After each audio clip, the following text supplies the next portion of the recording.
الصلاة والسلام عليك رسول الله. الصلاة والسلام عليك يا حبيب الله. الصلاة والسلام عليك يا شفيع المذنبين. الصلاة والسلام عليك يا رحمة للعالمين. الحمد لله وكفى، والصلاة والسلام على رسوله الكريم. أما بعد، فقد قال الله تعالى في شان حبيبه ومحبوبه ومعشوقه مخبرا وآمرا: إن الله وملائكته يصلون على النبي يا أيها الذين آمنوا صلوا عليه وسلموا تسليما.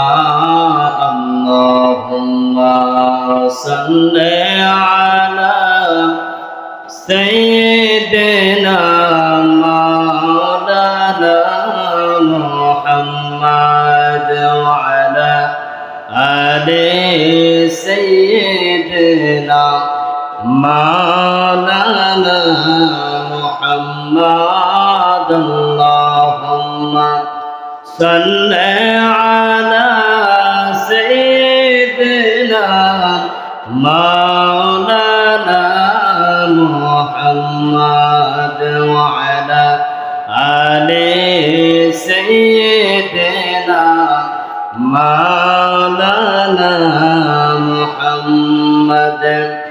عاشق হইয়া পর দুরূদ, মাশুক তোমার মদিনা।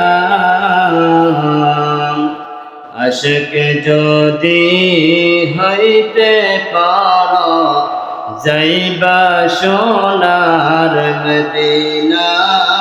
আল্লাহুম্মা সাল্লি আলা সাইয়্যিদিনা মাওলানা মুহাম্মদ ওয়া আলা আলি সাইয়্যিদিনা মাওলানা মুহাম্মদ। নবী গো আপনার ভালোবাসায় জীবনের গুনাহ ঝরে যায়। নবী গো আপনার ভালোবাসায়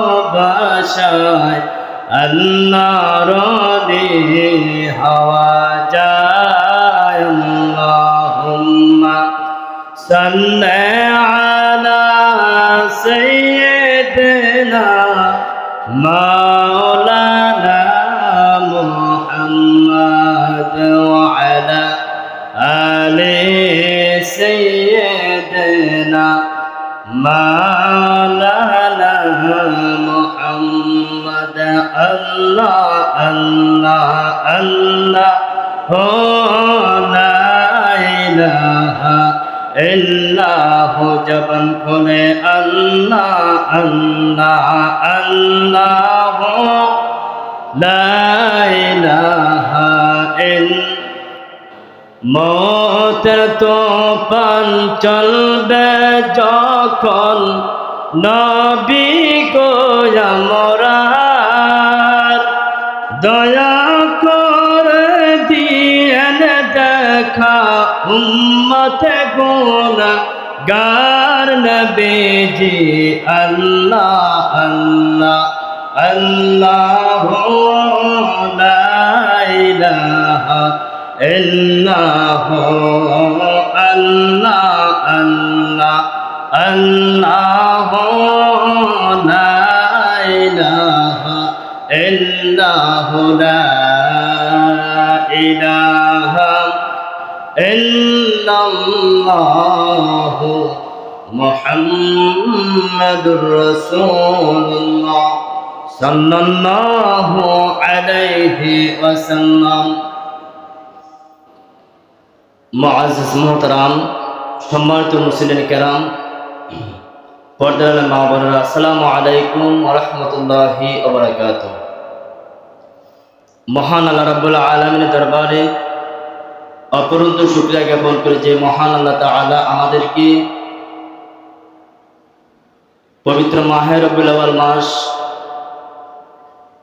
জুমার নামাজ আদায় করার লক্ষ্যে আল্লাহর মসজিদে আসার এবং বসার তৌফিক করে দিয়েছেন। মহব্বত বলে আলহামদুলিল্লাহ।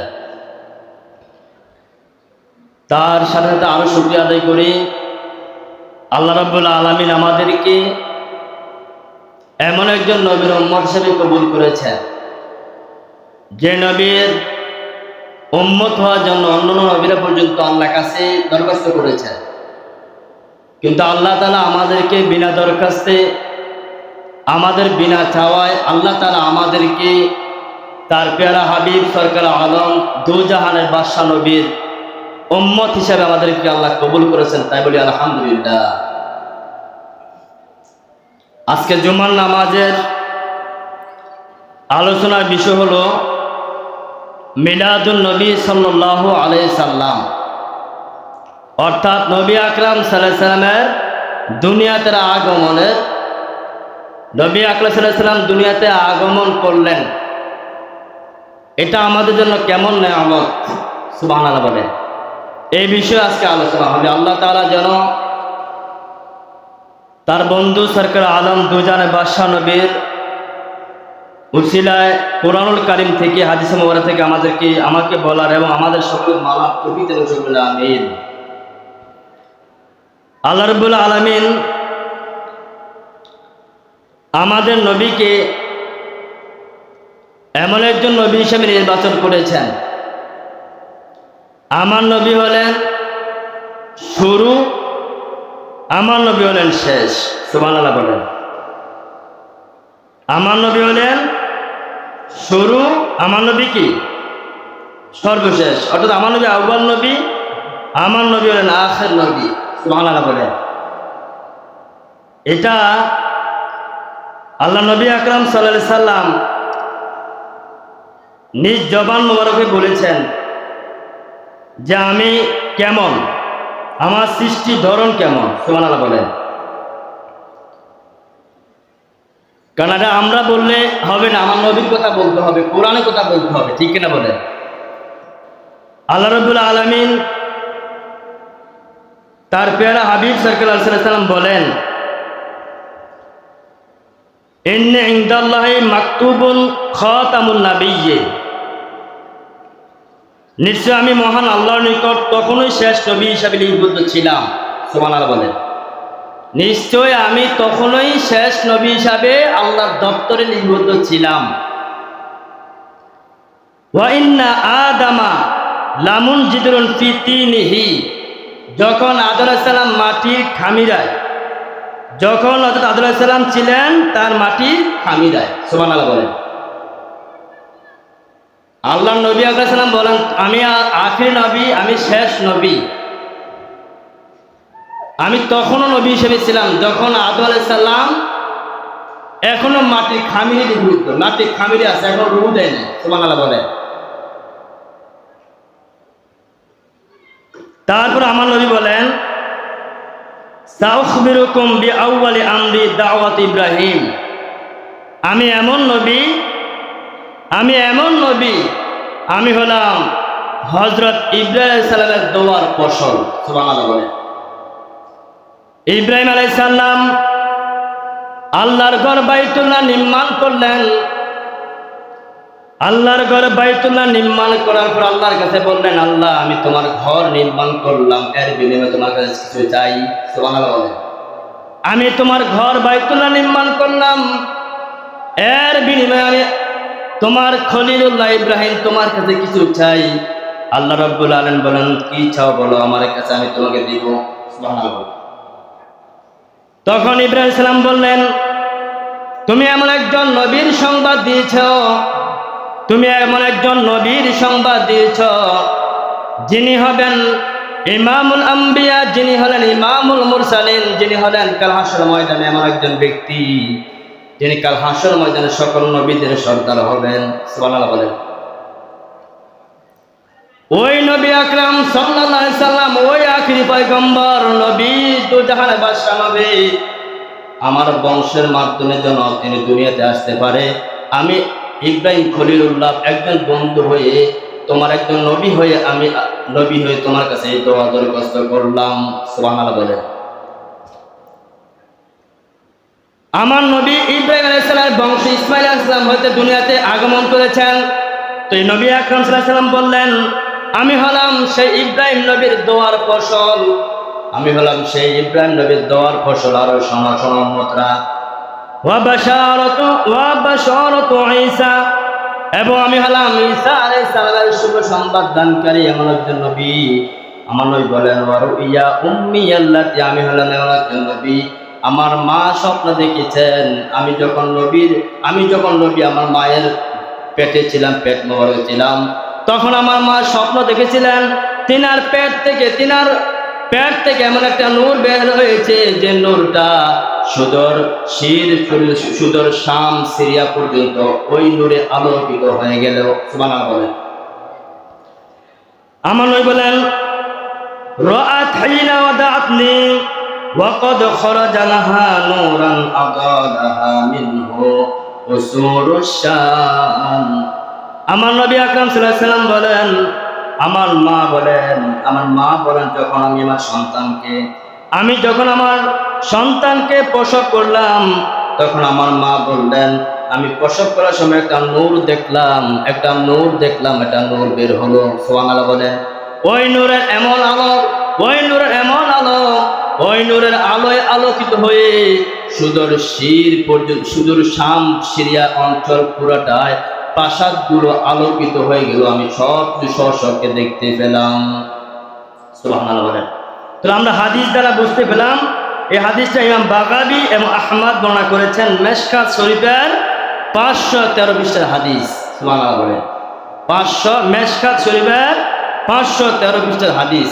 আমার নবী বলেছেন যে আমি হলাম তখনও নবী যখন আদম আলাইহিস সালাম মাটির খামিরায়। সুবহানাল্লাহ বলেন। আমি তখনও আল্লাহর দপ্তরে নবী হিসেবে ছিলাম, আমি তখনও আল্লাহর দরবার নবী হিসেবে ছিলাম। এই জন্য আমার নবী হলেন আউয়াল, আমার নবী হলেন আখির। সুবহানাল্লাহ বলেন। আমার নবীর সাথে কোনো তুলনা নাই। এই জন্য নবীর আগমনকে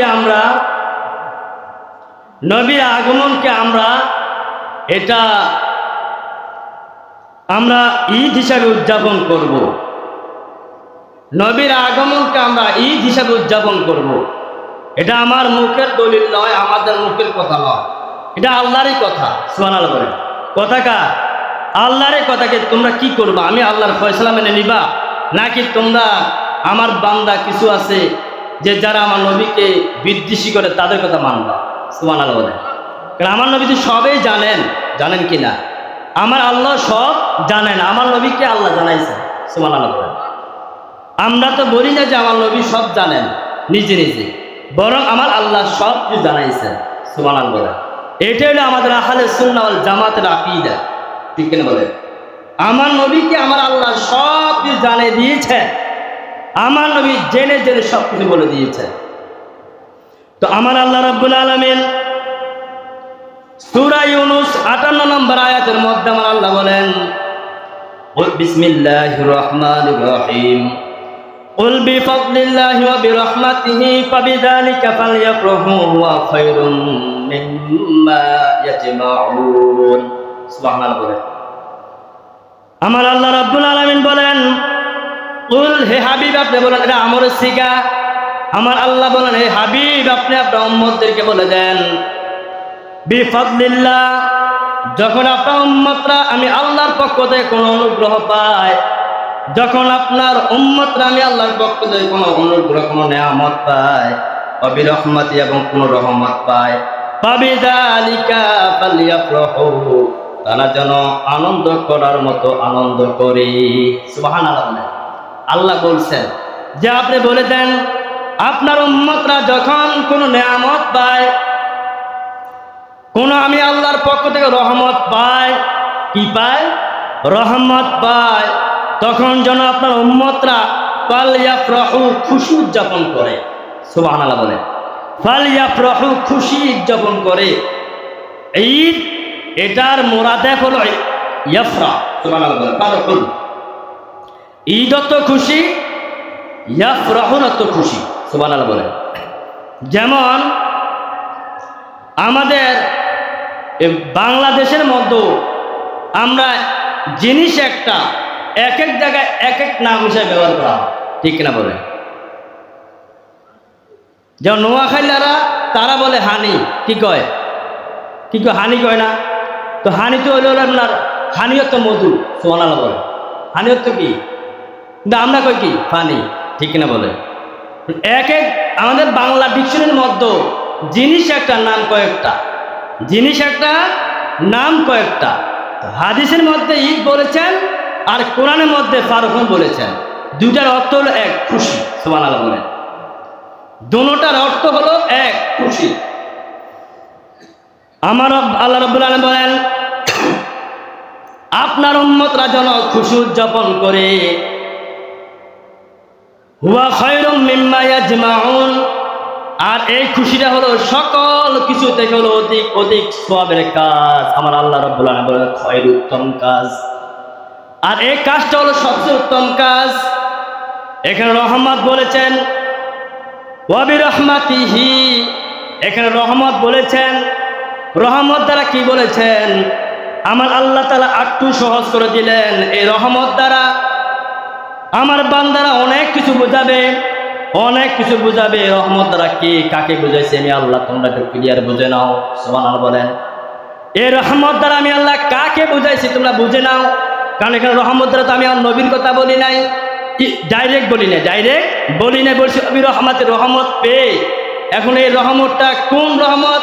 আমার আল্লাহ রাব্বুল আলামিন একটু সহজ করে দিলেন সূরা আম্বিয়ার মধ্যে 10 নম্বর আয়াতের মধ্যে আমার আল্লাহ বলেন, 106 নম্বর আয়াতে আমার আল্লাহ বলেন ওয়া মা আরসালনাকা ইল্লা রাহমাতাল লিল আলামিন। সুবহানাল্লাহ। আমার আল্লাহ একটু সহজ করে দিয়েছেন যে রহমত হলো আর কোনো রহমত নয়। এই রহমত হলো আমি আল্লাহ আপনাকে বললাম হাবিব, আমি আপনাকে আমি পুরো কায়নাতের জন্য রহমত স্বরূপ প্রেরণ করেছি। সুবহানাল্লাহ। আমি আল্লাহ রাব্বুল আলামিন, আমি আল্লাহ রাব্বুল আলামিন আপনারে আলম, এটা দুনিয়া আলম হলো 1 বছর, আলামিন হলো বহু বছর। সুবহানাল্লাহ। আলম 1 বছর মানে শুধু এই দুনিয়ার জগৎ, শুধু দুনিয়ার জগৎ। এখানে আমার আল্লাহ রাব্বুল আলামিন কোরআনুল কারীমের মধ্যে বলেছেন আলামিন মানে সকল জগৎ, যত আল্লাহর জগৎ আছে। আমরা অনেক জগৎ চিনি না যেগুলো আছে আল্লাহর জগৎ, ঠিক না বলেন? আমরা ঠিকমতো বাংলাদেশের সব জায়গা ঘুরতে এখনো পারি নাই। আল্লাহর জগৎ ঘুরাটা দেখা দূরের কথা, ঠিক না বলেন? বাংলাদেশের সবটা ঘুরতে অনেকে পারে নাই, পারছে নাকি? শুধু বাংলাদেশ 570 বর্গ কিলোমিটারে বাংলাদেশ। আমরা এখনো পুরা বাংলাদেশের কোনা কি আছে বুঝতে না, ঘুরি নাই আমরা, ঠিক কিনা বলেন? হয়তো কয়েকজন ঘুরতে পারে, আমি ঘুরতে পারি নাই, ঠিক কিনা বলেন? আমার আল্লাহ রাব্বুল আলামিন বলেছেন এরকম বাংলাদেশের মধ্যে আরো কত বাংলাদেশ আছে, ঠিক কিনা বলেন? সবগুলো বাংলাদেশ মিলে একটা পৃথিবী, অনেক দেশ মিলে একটা পৃথিবী, মানে একটা জগৎ। সকল জগৎ, যত জগৎ আমার আল্লাহর আছে, যত জগৎ আছে সকল জগতের জন্য আমার বন্ধু নবী হলেন রহমত। সুবহানাল্লাহ বলেন। আমার নবী হলেন রহমত। আমি আল্লাহ আমার বন্ধু নবীর ব্যাপারে সার্টিফিকেট দিলাম, আমার নবী হলেন রহমত, আমার নবী হলেন রহমত, আমি হলাম রব। সুবহানাল্লাহ বলেন। আমার আল্লাহকে আমি হলাম রব্বুল আলামিন, আলহামদুলিল্লাহ রব্বিল আলামিন। আমি হলাম জগৎ সমূহের রব। আর আমার নবী হলেন ওয়া মা আরসালনাকা ইল্লা রাহমাতাল লিল আলামিন। আমার হাবিব হলেন সকল জগতের জন্য রহমত। আমার বন্ধু নবী রহমত লিল আলামিন। যেখানে যার জন্য দোয়া করবে আমি আল্লাহ সেখানে রহমতে ভরপুর করে দেই। সুবহানাল্লাহ বলেন। আমার নবী আকরাম সাল্লাল্লাহু আলাইহি ওয়াসাল্লাম যে উম্মতের প্রতি আমার নবী যে উম্মতের ব্যাপারে আমার নবীর নেক দৃষ্টি থাকবে, আমি আল্লাহ ওই বান্দাকে কখনো জাহান্নামে দিব না। সুবহানাল্লাহ বলেন।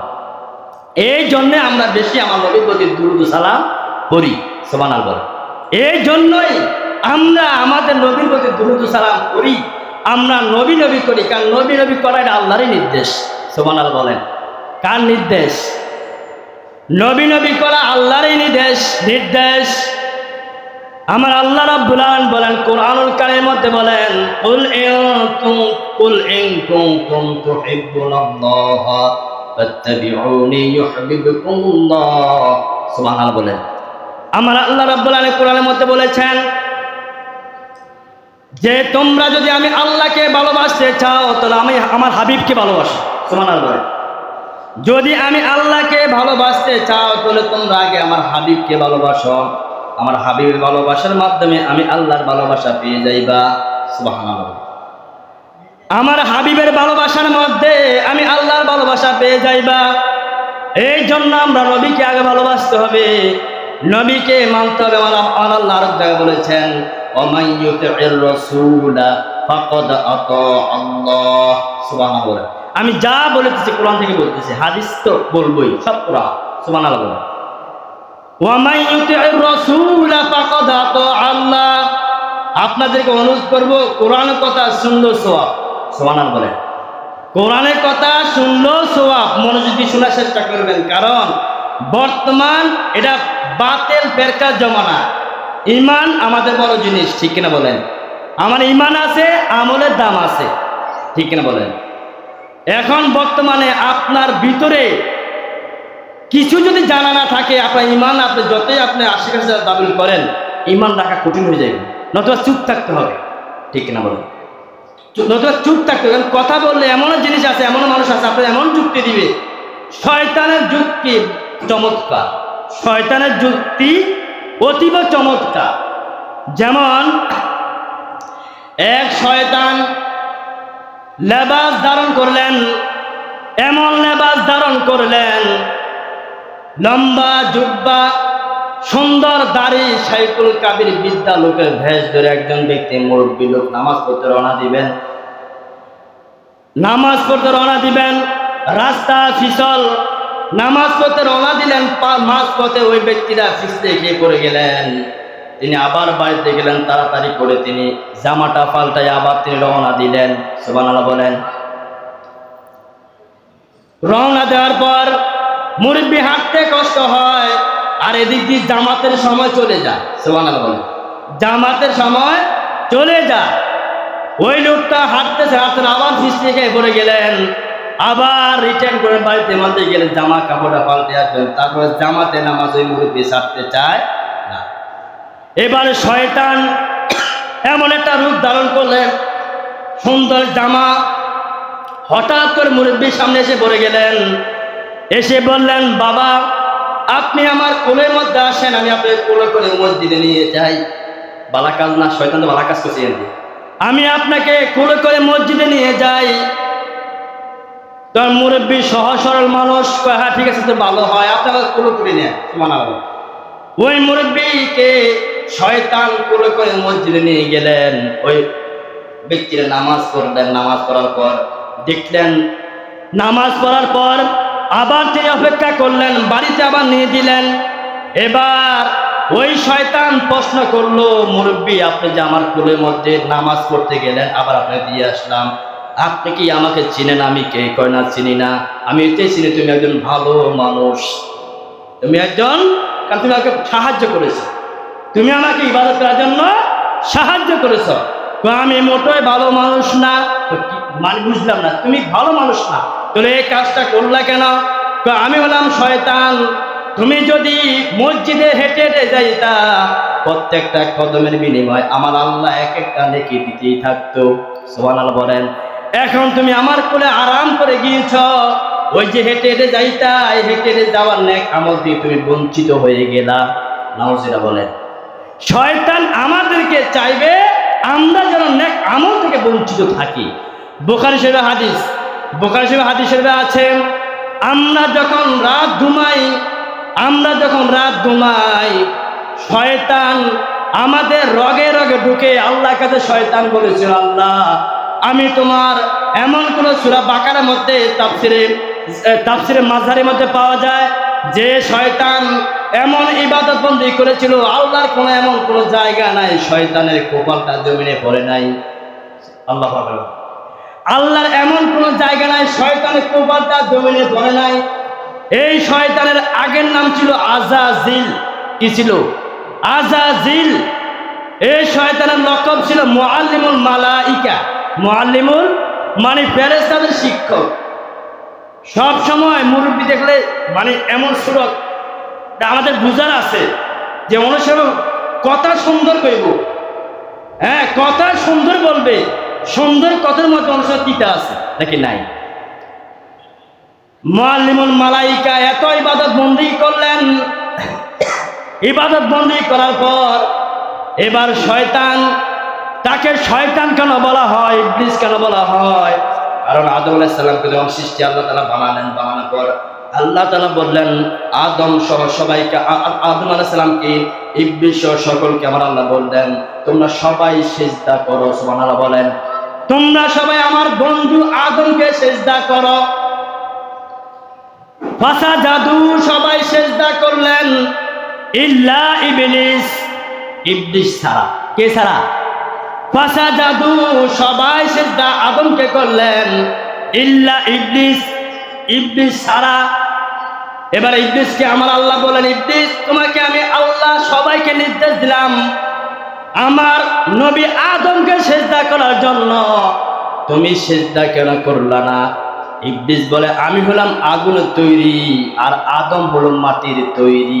নাউজুবিল্লাহ বলে। আল্লাহর সাথে যুক্তি দেয়, যুক্তিবাদী। কি দেয়? আল্লাহর সাথে যুক্তি দেয়। কয় আদম তো মাটি, মাটি থাকে নিচে, আর নার আগুন থাকে উপরে, সুতরাং আমি উপরের লোক, আমি বড়, আমি কখনো তাকে নিচে সিজদা দিতে পারি না। নাউজুবিল্লাহ বলেন। আমার আল্লাহ বলেন সিজদা আবার দাও। সবাই সিজদা প্রথমে কয়টা দিয়েছিলেন?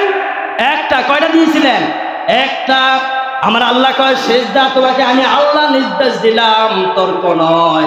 আমি আল্লাহ নির্দেশটা আগে সিজদা দাও, সে সিজদা দিল না, তর্কই নেই। আমি হলাম আগুনের তৈরি, আমি উপরে থাকি, আর এর মাটি, মাটি নিচে থাকে। মাটি যত উপরে বাড়াবেন তার কাজ হলো নিচে নেমে যাওয়া, আর আগুন জ্বালায়া দিলে আগুন শুধু উপরে উঠে। ঠিক কিনা বলেন? সুতরাং আমি উপরের লোক, আমি কেন নিচে লোকটা সিজদা দেব? নাউজুবিল্লাহ বলেন। তুমি তর্ক করলা। আমার আল্লাহ কয় লাআনাতুল্লাহ, আমার আল্লাহ বলেন আবা ওয়াস্তাকবারা ওয়া কানা মিনাল কাফিরিন। কোরআনের মধ্যে আছে আবা ওয়াস্তাকবারা ওয়া কানা মিনাল কাফিরিন। তুমি আমি আল্লাহর কথা অস্বীকার করলা, তুমি কাফেরদের অন্তর্ভুক্ত হয়ে গেলা। নাউজুবিল্লাহ বলেন। তো আদম তো আল্লাহ, আমি তো এত ইবাদত তোমার করলাম, এই ইবাদতের বিনিময়ে আমাকে তুমি কিছু দাও, আমাকে কিছু দাও, কারণ তুমি তো কাগজ, আমি তো ইবাদত করেছি তোমার, এর বিনিময়ে আমাকে কিছু দাও। আমার আল্লাহ তুমি কি চাও? তুমি কি চাও? হাদিসে বর্ণনা আছে, তুমি কি চাও আমার কাছে? তখন শয়তান বলল আল্লাহ আমি তোমার কাছে চাই যে আদমের কারণে আজকে আমি কাফির হয়ে গেলাম, যে আদমের কারণে আমি আজকে অভিশপ্ত হয়ে গেলাম, ওই আদম সন্তানদেরকে আমি যেন ধোঁকা দিতে পারি, আমাকে এমন খুব শক্তি দাও, আমি যেন আদম সন্তানদের প্রত্যেকের রক্তের সাথে মিশে যেতে পারি। নাউজুবিল্লাহ বলেন। প্রত্যেকের রক্তের সাথে আমি মিশতে পারি, আমাকে এমন ক্ষমতা দাও। আমার আল্লাহ কয় দিলাম। এরপর তুমি কি চাও? আমাকে এমন হায়াত দাও, আমাকে কিয়ামত পর্যন্ত হায়াত দাও। নাউজুবিল্লাহ বলেন। কিয়ামত পর্যন্ত হায়াত দাও, তোমাকে দিলাম। এইভাবে সে অনেকগুলা চাইলেন, আল্লাহ তাকে দিলেন ইবাদত করার মাধ্যমে। কিন্তু আমার আল্লাহ কয় যত কিছু চাও না কেন, আমার আখিরি পয়গম্বর নবী, আমার আখিরি পয়গম্বর নবীর উম্মতটা এমন, আমার আখিরি পয়গম্বর নবীর উম্মতটা এমন, তোমরা তাদেরকে ধোঁকা দিতে দিতে দিতে জাহান্নামের কিনারা নিয়ে যাইবা। আর যদি আমার বান্দারা বুঝতে পারে আল্লাহ আমি জুলুম করেছি, এ যদি একবার তওবা করার মতো করতে পারে, আমি আল্লাহ আর দেরি করবো না, তাদেরকে আমার বুকে টেনে নিব। সুবহানাল্লাহ বলেন। রাসূলের হাদিস, বানানো কিচ্ছা কাহিনী নয়। সুবহানাল্লাহ বলি। তুমি শয়তান যতই ধোঁকা দিবা আমার বান্দাদেরকে নামাজ পড়তে ধোঁকা দিবা। দেখবেন নামাজ পড়তে আমাদের ভালো লাগে না, যখন নামাজটা পড়ি এত শান্তি লাগে, সুবহানাল্লাহ। এমনি পড়তে মন চায় না, কিরকম যেন একটা ইয়া লাগে। কারণ শয়তান আমাদেরকে এমন ধাওয়া করে, এমন ধাওয়া করে, যাইস না, এমন কিছু ভালো লাগায় নামাজের রক্ত চলে যায়। কিন্তু যারা ইমানদার নামাজি, তারা যখন নামাজটা পড়ে ফেলে তাদের শরীরে একটা হালকা লাগে, সুবহানাল্লাহ বলেন। এমন হালকা লাগে যেটা অন্য কাউকে বোঝানো যাবে না। আপনি পড়েন আপনি বুঝবেন, আমি পড়ি আমি বুঝবো, অন্য কাউকে বোঝানো যাবে না কেমন মজা নামাজে। আমার আল্লাহ রাব্বুল আলামিন বলেন, শয়তান তুমি ধোঁকা দাও, ধোঁকা দাও, আমি আমার বান্দার সাথে আছি। বান্দা তার জীবনে এক ওয়াক্ত নামাজ পড়ে নাই, এক ওয়াক্ত নামাজ পড়ে নাই, রোজাও রাখে নাই। যদি বান্দা শেষ মুহূর্তে যদি বুঝতে পারে আল্লাহ শয়তানের ধোঁকায় পড়ে আমি কিছু করতে পারি নাই, আমাকে মাফ করে দাও, তোমাকে তওবা করার মতো করলাম, যদি সেই সুযোগটা পায়, সে হায়াতটা পায়, আমি আল্লাহ তার তওবা কবুল করে নিব। সুবহানাল্লাহ। আমার আল্লাহ এত রহমান। তো শয়তান ইবলিস এমন খারাপ, বর্তমান জামানায় শয়তান আসেনি, বল আসেনি। বর্তমান জামানায় শয়তান আছে কিনা? যারা মিলাদুন নবী মানে না তারাই শয়তান। যারা, এটা আমার কথা না, আমি আসলে বলছি, এটা যা শিরোনামটা বললাম, মূল কথা হাদিসে আছে। যারা মিলাদুন নবী মানে না তারাই শয়তান, এটা হাদিসে যান। আমার নবী বলেছেন, তাফসীরে মাযহারির মধ্যে, তাফসীরে ইবনে কাসিরের মধ্যে পাওয়া যায় যে শয়তান 4 বার চিৎকার করে কান্না করেছিল। কয়বার? একটা মানুষ কতটুকু ব্যথা পাইলে চিৎকার করে হাউমা করে কান্দে? কি ব্যথা কম পাইলে না বেশি পাইলে? ব্যথা বেশি পাইলে তার কান্দাটা বন্ধ করা যায় না, হাউমা করে চিল্লায় কান্দে, ঠিক কিনা বলে? তো আমার নবী বলেছেন শয়তান চিল্লায়া হাউমাউ করে কান্না 4 বার করেছিল। কয়বার? 4 বার। 4 বার কান্না করেছিল। আন্না ইবলিস আর আন্না আরবারানাত। 1 নম্বর হলো রন্নাতুল হাইনা লুইনা, যখন শয়তানকে জান্নাত থেকে আমার আল্লাহ বিতাড়িত দুনিয়ার মধ্যে আনবেন, যখন আদম আলাইহিস সালাম হাওয়া আলাইহিস সালামকে গন্ধমের ফল, জান্নাতের যে ফল যেটা আমার আল্লাহ নিষেধ করেছেন আদম খাইও না, কিন্তু শয়তানে কুচক্র দিয়া খাওয়াইছে।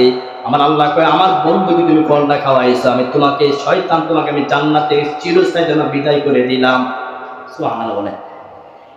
যখন শয়তান বুঝতে পারল আমাকে জান্নাত থেকে বের করে দিবে, তখন শয়তান জান্নাতের মধ্যে হাউমা করে কান্না শুরু করে দিল, আল্লাহ এই আদমের কারণে আমার শান্তির জায়গাটা তুমি নষ্ট করে দিলা। কার কারণে? আদমের কারণে আমাকে জান্নাত সুন্দর এই থাকার জায়গাটা, আরামের জায়গাটা আমাকে তুমি বের করে দিলা।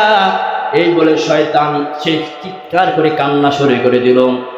2 নম্বর চিৎকার করে কাঁদলাম ওয়ারান্নাতাল হাইনা উহলিকা, যখন জান্নাত থেকে দুনিয়ার মধ্যে আনলেন, দুনিয়ার মধ্যে আনার পর যখন জান্নাত থেকে দুনিয়াতে এসে যায়, দুনিয়াতে আসার পর সে দেখতেছে দুনিয়াটা হলো আযাবের, দুনিয়াটা হলো কোনো নেয়ামত নাই। কারণ জান্নাতের মধ্যে রেডিমেড ফল না চাইতে পাওয়া যায়। সুবহানাল্লাহ বলে। আরে দুনিয়ার মধ্যে বাজার খাইতে হলে কষ্ট নাই। দুনিয়ার মধ্যে আপনি খাবেন, এই খাইতে হলে কাজ করতে হয়। আর যদি আপনার একটা ঘরে খানা আনি দেয়, কিন্তু লোকমা ধরে আপনি খাওয়াই দিবে না, আপনি কষ্ট করে খেতে হবে। কিন্তু জান্নাতের মধ্যে আপনি খাইতে শুধু মনে চাইছে, আমার নবী হাদিস প্রমাণ করে তার সামনে যে খাবারটা মন চেয়েছে ওই খাবারটা আপনি তার মুখের ভিতরে চলে যাবে। সুবহানাল্লাহ বলে। মনে চাইছে আপনার ধুনা মোরগ গোশত খেতে, দুনিয়ার মধ্যে আপনি গরিবী হালাত ছিলেন, আপনার দুনিয়াতে কিছুই ছিল না, আমার আল্লাহ জান্নাতে আমি আল্লাহ তোমার জন্য রেখে দিলাম, জান্নাতে মুরগি গোশত খাইবা, পাখির গোশত খাইবা, আমনে পাখিগুলো জবা হয়ে গুনাহ হয়ে তোমার সামনে চলে আসবে। সুবহানাল্লাহ বলেন। আর দুনিয়ার মধ্যে একটা ফল খাবেন, একটা স্বাদ পাবেন, যেমন জিহ্বা একটা। জিহ্বা কয়টা? জান্নাতে ফলের স্বাদ কেমন এটা বুঝানোর পর আগে আপনি নিজে বুঝেন, জিহ্বার স্বাদ কয়টা? জিহ্বা কয়টা? একটা না? জিহ্বা একটি তো নাকি? কিন্তু জিহ্বার মধ্যে লবণ দেন, লবণাক্ত লাগে। জিহ্বার মধ্যে টক দেন, টক স্বাদ পাওয়া যায়। জিহ্বার মধ্যে ঝাল দিলে ঝাল স্বাদ পাওয়া যায়, জিহ্বার মধ্যে মিষ্টি দিলে মিষ্টি স্বাদ উপভোগ করা যায়। আরে আল্লাহ তুমি জিহ্বা দিলে একটা স্বাদ একটা রকম, বলে জান্নাতের খাবারের মধ্যে জিনিস একটা স্বাদ অনেক রকম। সুবহানাল্লাহ বলে। আমার আল্লাহ দুনিয়ার মধ্যে বুঝে দিলেন যে জান্নাত কেমন হতে পারে। সুবহানাল্লাহ বলে।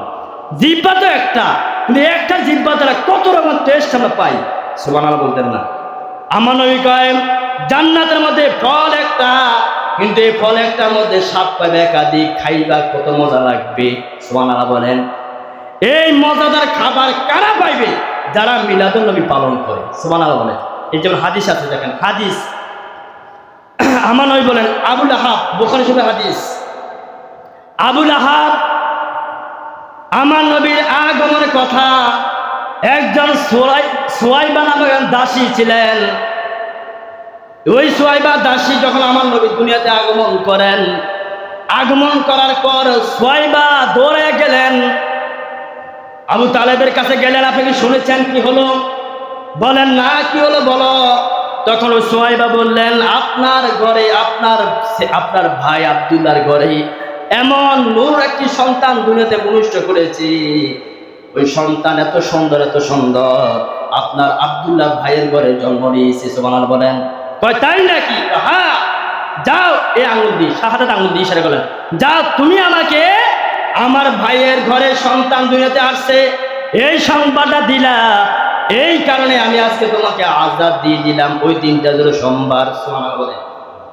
রাসূলের হাদিস। আমরা কেন মিলাদুন নবী পালন করি? আবুল আহাব ঈমান আনলেন না। ঈমান আনলেন না, না আনার কারণে ওই আবুল আহাব যখন বললেন তোমাকে আমি মাফ দিয়ে দিলাম শাহাদাত আঙ্গুল ইশারা দিয়ে, আবুল আহাব মারা গেলেন। মারা যাওয়ার পর হযরত আব্বাস রাদিয়াল্লাহু আনহু, আমার নবীর চাচা, উনি একদিন স্বপ্নের ঘরে আবুল আহাবের সাথে সাক্ষাৎ হলো। আবুল আহাব স্বপ্নের মধ্যে দেখান, স্বপ্নের মধ্যে কথা হয়।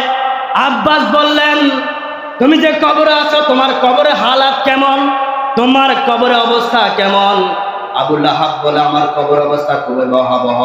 সপ্তাহে 6 দিন আমার কাছে খুব আযাব মনে হয়, কিন্তু সপ্তাহে একদিন সোমবার যখন আসে তখন আমার তো ঈদের মতো লাগে। কয় কেন? কয় ওই সপ্তাহে একদিন সোমবার আমার বাতিজা মুহাম্মদ সাল্লাল্লাহু আলাইহি সাল্লাম দুনিয়াতে আগমন আসার কারণে আমি খুশি হয়ে শাহাদাত আঙ্গুল দিয়ে আমি সুয়াইবাকে বললাম, তোমাকে আমি আজ থেকে মুক্তি দিলাম। আমার এই আমলটা হয়তো আল্লাহর দরবারে খুশি হয়ে গেলেন, যার কারণে আমাকে এই সপ্তাহে একদিন এই আঙ্গুলে ইশারাটা মাফ করে দিলাম। তাই এই আঙ্গুলের মধ্যে আমার আল্লাহ তাআলা জান্নাতি পানীয় দিয়ে দেয়, আর আমি এই খাবারটা মুখে দেই, বাকি 6 দিন আমার কাছে আযাব মনে হয় না। সুবহানাল্লাহ বলে। যিনি ঈমান আনেন আবুল আহাব,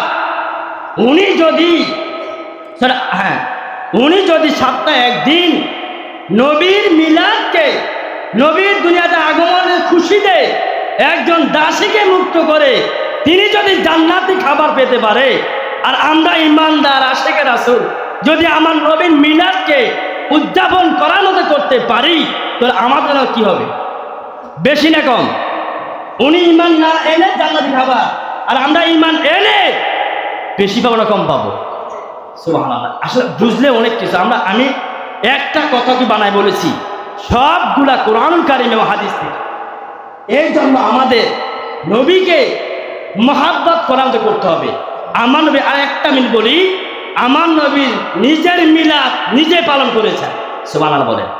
নিজের মিলাদ নিজে পালন করেছেন। দেখেন, সুইলা রাসূলুল্লাহ সাল্লাল্লাহু আলাইহি সাল্লাম আনসামি ইয়াউমিল ইসনাইন, আমার নবীকে হযরত আবু সাঈদ খুদরি রাদিয়াল্লাহু আনহু বললেন, ইয়া রাসূলুল্লাহ সাল্লাল্লাহু আলাইহি সাল্লাম, আপনি প্রতি সোমবার রোজা রাখেন কেন? সুবহানাল্লাহ বলেন। আপনি প্রতি সোমবার কেন রোজা রাখেন? আমার নবী বললেন, ফাকালা ফিহি উলিদতু, কারণ আমি এই দিনে, এই সোমবার দিনে আমি নবীর দুনিয়াতে আগমন করেছি, এই খুশি শুকরিয়াতে আমি প্রতি সোমবারে রোজা রাখি। সুবহানাল্লাহ বলেন। নবীর আগমন নিজে পালন করেন প্রতি সোমবারে, আর আমরা যদি সম্ভব হয় প্রতি সোমবার আমরা রোজা রাখবো, পারবো না?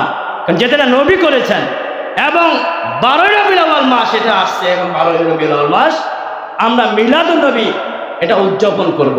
এটা কি আমরা কি কাউকে খুশি করার জন্য নাকি আল্লাহ রাসূলকে খুশি করার জন্য? আল্লাহ রাসূলকে খুশি করার জন্য। কারণ ভাই আপনাদেরকে অনেকে অনেক কথা বলবে, দেখবেন দিন দিন মিলাদুন নবী বিপক্ষে অনেক মানুষ ছিলেন না? তাদের মানুষ বেশি বিপক্ষের, তাদের মাদ্রাসা বেশি, তাদের অর্থ বেশি, তারপরে দেখবেন মিলাদের প্রচার দিন দিন বাড়তেই থাকে। সুবহানাল্লাহ বলতেন। মিলাদের বিপক্ষে লোকের অভাব নাই, কিন্তু মিলাদের প্রচার করার মানুষ দিন দিন বাড়তে আছে। কারণ আল্লাহ কয় ওয়ারাফা'না লাকা যিকরাক, আমার হাবিবের মর্যাদা আমি আল্লাহ বুলন্দ করেছি, এটা আমি আল্লাহর ফতোয়া। সুবহানাল্লাহ বলে। সুতরাং দিন দিনে কমবে না। হয়তো যদি আমার কপাল দুর্ভাগ্য হয় আমি করব না, যার কপাল সৌভাগ্য সেই করবে। ঠিক কিনা বলেন? যার কপালে নবীর এশ, যার কপালে আল্লাহ নিয়ামত ভাগ্য আছে সেই নবী মিলাদ করবে। ঠিক কিনা বলেন? সেই নবীর আগমনকে খুশি করে আনন্দ করবে ইবাদতের মাধ্যমে। কিসের মাধ্যমে? ইবাদতের মাধ্যমে। আল্লাহ তাআলা আমাদেরকে বুঝার তৌফিক দান করুন। আমিন।